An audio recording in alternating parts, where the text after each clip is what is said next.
Atos dos Apóstolos, capítulo 11. O relatório de Pedro. Os apóstolos e os outros seguidores de Jesus em toda a região da Judéia souberam que os não-judeus também haviam recebido a palavra de Deus. Quando Pedro voltou para Jerusalém, aqueles que queriam que os não-judeus fossem circuncidados o criticaram, dizendo: "Você ficou hospedado na casa de homens que não são circuncidados e até tomou refeições com eles."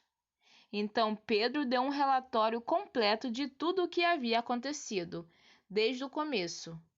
Ele disse: "Eu estava na cidade de Jope e lá, enquanto estava orando, tive uma visão. Vi uma coisa parecida com um grande lençol que baixou do céu, amarrado pelas 4 pontas, e parou perto de mim. Eu olhei para dentro daquilo com atenção e vi animais domésticos, animais selvagens, animais que se arrastam pelo chão e aves. Depois ouvi uma voz que me dizia: 'Pedro, levante-se, mate e coma.' Eu respondi: 'Isso não, Senhor. Eu nunca comi nenhuma coisa que a lei considera suja ou impura.' Então a voz falou de novo do céu: 'Não chame de impuro aquilo que Deus purificou.' Isso aconteceu 3 vezes, e depois tudo aquilo voltou para o céu. Justamente naquela hora, 3 homens que tinham sido mandados de Cesareia para me buscar chegaram à casa onde eu estava hospedado. E o Espírito de Deus me disse que fosse com eles, sem duvidar. Estes 6 irmãos da cidade de Jope também foram comigo, e todos nós entramos na casa de Cornélio. Então ele nos contou como viu na casa dele um anjo em pé que lhe disse: 'Mande alguém a Jope para buscar Simão, que também é chamado de Pedro. Ele vai dizer como você e toda a sua família podem ser salvos.' E Pedro continuou: 'Quando comecei a falar, o Espírito Santo veio sobre eles, como tinha vindo sobre nós no princípio. Aí eu lembrei que o Senhor Jesus tinha dito: "É verdade que João batizou com água, mas vocês serão batizados com o Espírito Santo." De fato, os não-judeus receberam de Deus o mesmo dom que nós recebemos quando cremos no Senhor Jesus Cristo. E quem era eu para ir contra Deus?"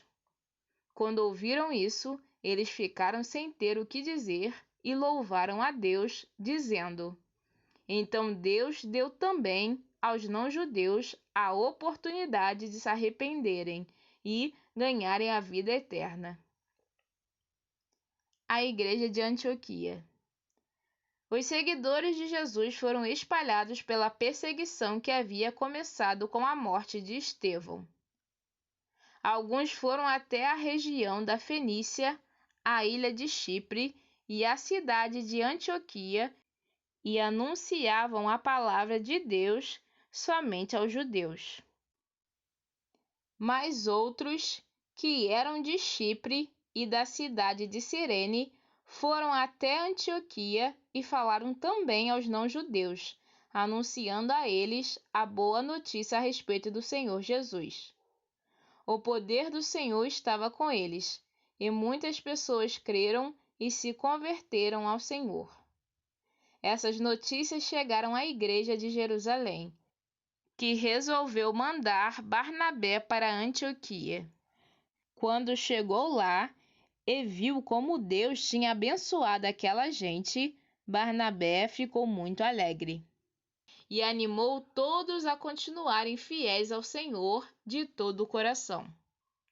Barnabé era um homem bom, cheio do Espírito Santo e de fé, e muitos se converteram ao Senhor.